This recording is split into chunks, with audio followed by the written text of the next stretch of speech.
Welcome to Hilarity by Default's weekly BRISCO County Jr. review, starring the formidable chin of Bruce Campbell. This week, we're taking a look at the third episode of the series, No Man's Land. Briscoe is hot on the trail of the treacherous Swill brothers, while Lord Bowler is tasked with tracking down a tank on the loose. Their paths cross in No Man's Land, a mysterious town run exclusively by women. Co-starring Tasha Yar, aka Denise Crosby, who's just as effective in this as she was in the first season of Star Trek The Next Generation. Take that as you will.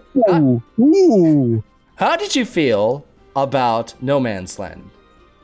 So I'll be fair. To open up, let's be clear.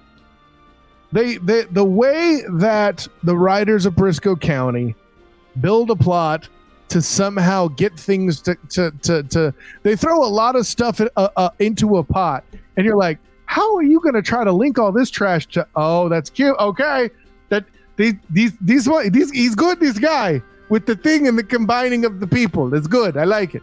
How do you get Briscoe chasing the Swills to then meet up with Bowler being hired by Socrates to chase down a tank? I would be hard pressed to think of a better scene immediately right now, better than the negotiation between Socrates and Bowler for that bounty. But that was an episode. That was one of the highlights in this episode. It's also, I think, one of the examples of them using Socrates well. Yeah. Oh, absolutely. And this is really our first, I would say, unhindered interaction between Bowler and Socrates. And Bowler's attitude is, I thought Briscoe was the big so-and-so here at the... Well, he's busy.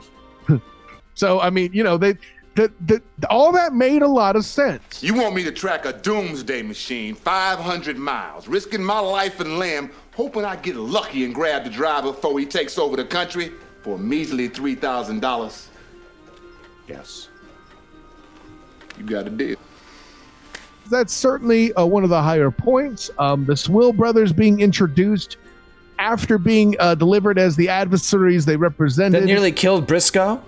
Yeah, it nearly killed Briscoe in the first go-round in the flashback, where he needed Senior to rescue him to survive. All a great tie-in. And then they try to... And that after that, unfortunately, kind of goes wrong. I'm not here to tell you it's a bad episode. What I am here to tell you is, with all the that was there, they tried to do too much in it. They built up the Swill brothers as this big threat in the second one. I was looking forward when this episode began with like towns, exploding because of the Swill brothers. They built these guys up, and I'm like, oh, cool. Let's get to let's see these guys in action. And the first introduction we have to them, they are dumb hillbillies.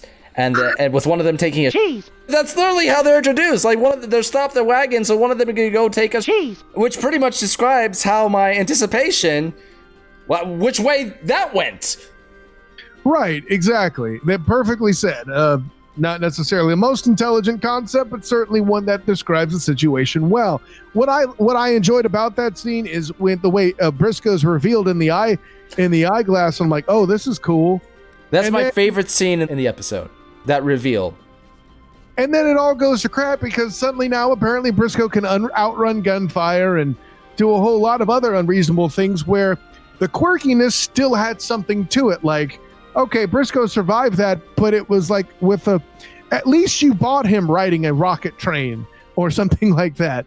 Now suddenly he's just like, nah, look out. It was the same kind of stuff that you would expect to see in Demos's cup holder, aka Kingdom of the Crystal Skull. Coaster, yes. And to be honest, the concept of No Man's Land was not well executed. Listen, say what you will about Tasha Yar, it made sense that they made her a marshal. But No Man's Land was not fleshed out. Bad choice of words. Was not developed. Damn it.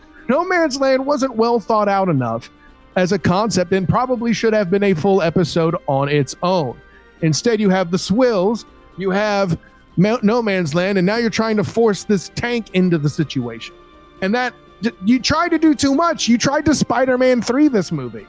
Granted, it came out to be better than that, no question, but... So you're telling me you felt the episode tanked? Yes, God damn it, Demos, wonderful. I'll give that pun more comments than I'm going to give this episode. I'll probably say that. What is honestly? We've already tracked in the last couple of episodes the tie-ins or homages to Indiana Jones and the Last Crusade, and because the series was created by the screenwriter of that film. Yeah. And each episode has had a direct tie-in to the point of where I'm just saying it's a ripoff. You know, the first one you had the guy literally dissolving away just like Crusade, and in the last episode you had somebody getting shot and being brought to life by an ancient artifact just like Last Crusade. In this film, it's a guy and a horse versus a tank, just like Last Crusade. At least it wasn't a camel? No camels. The tank could have been its own. As ridiculous as it is, and it is ridiculous, let's face it. I bought the rocket sled more than I bought the tank, but I don't agree with that. That should have been its own episode. I agree. That I do agree with. Yeah. I don't agree that the tank was completely ridiculous. I think there was some there. It's all about how you reveal it and how you use it. The way it was utilized in this episode made it's already a stretch to buy in this world.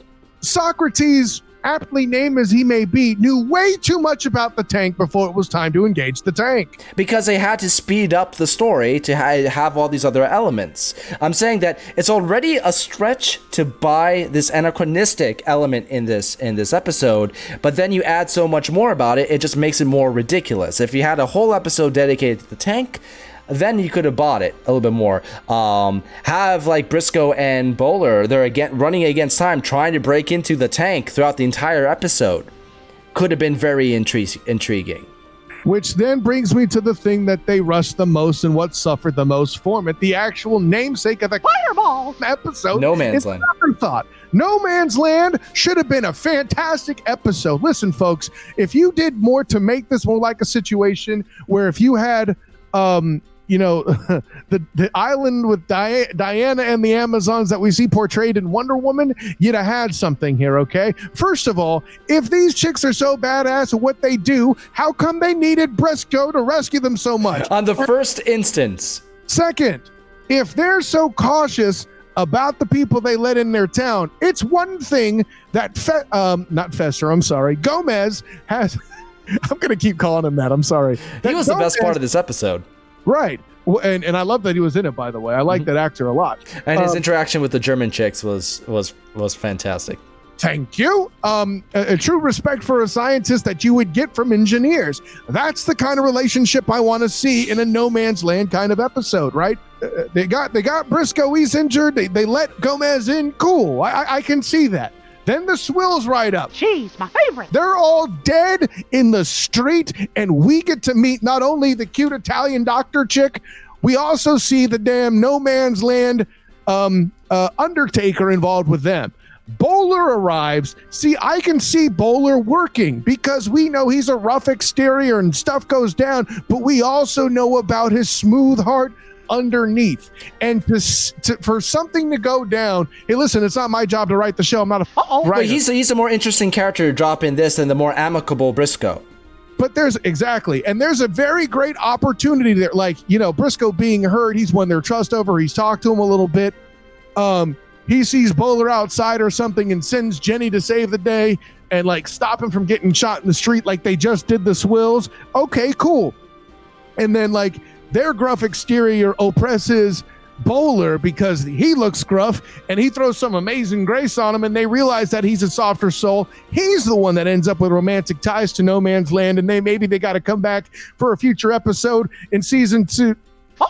Another element that they add to this that just felt out of nowhere was the fact that Tasha Yar, which I'm going to continue calling Tasha Yar, has secret ties to Bly. Oh, come on. You're adding so much more to what would have been a much more effective, like 3 or 4 different episodes. It's convoluted as hell. It is interesting. I understand why they try to do it, like the idea of all of these different elements converging into a spot that everybody thinks is a ghost town, but is actually populated in a very uncharacteristic way. I can see the appeal of trying to do that. I'm saying the execution is terrible. Right. That relation to Bly with Tasha Yar could have been something that was utilized later when they go back to No Man's Land in season 2. Damn it!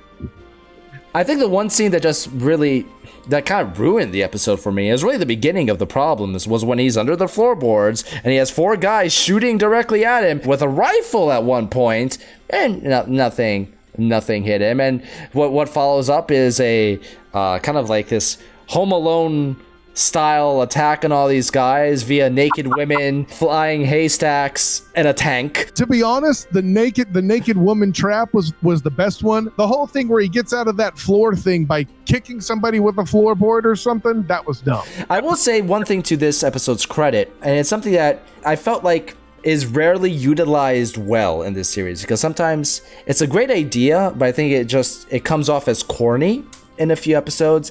But the idea of Briscoe's coming thing, I think, worked a little bit better in this episode. I 100% agree with you. I don't think it's the worst episode, but it's definitely, I think, the first significant bump in this first and only season. Right. It's definitely the first decline. I'll agree with that. And I think the biggest problem, like I originally stated, is they commit the sin of Spider-Man 3 and try to do too much in one episode. The lack of comments in it. He does something. He nudges Briscoe off of the train tracks. It was very clunky the way they filmed that scene. It's very badly edited. The comment I know would have pushed him off the tracks himself. Yeah. That. Anyways. This is the same horse that disarmed a guy in the last episode. Yeah, you're right. So I want more comment representation, damn it. I'm going to give it 3 comments. I don't, for some reason, again, with only having these 3 episodes, I still feel like, this is going to sound very pessimistic, I know. The bar was set really high with episode 2. I was prepared to be disappointed, and yet they still found because for those who haven't followed the show, missed opportunity is one of my most frustrating things when I watch a show, and this episode is full of it. I think we've agreed completely up until this point. In this one, I think I'm off by 1 comment. I think I would give this 2. I almost went 2.5. Yeah, but I don't want to cut a horse in half. That's just cruel. Exactly. So I went for 3. This is the best way I can put it, right? I'm a big Star Trek fan. I'm a big Star Trek The Next Generation fan. And I have seen Briscoe County through twice now. Once when it first aired, and once about a few years ago. And I forgot that Tasha Yar was in this. I remember that Robert Picardo was in the last episode. I remember to watch out for him again. Tasha, I forget that she's in this. I'm like, I saw her name. I'm like, oh, damn, she's in this again. Who is she? Oh, yeah, she's playing a bad security person again. So a lot of range for this character, for this actress. I felt bad. So bad. You are so terrible. You are so mean. So between the two of us, it's a 2.5 comment episode. This episode was bad enough to cut a horse in half. So join us every week as we cover all 27 episodes of the adventures of Briscoe County Jr. We invite you to watch along and let us know in the comments below what your thoughts are on each episode, and make sure to like and subscribe for more fun on Hilarity by Default.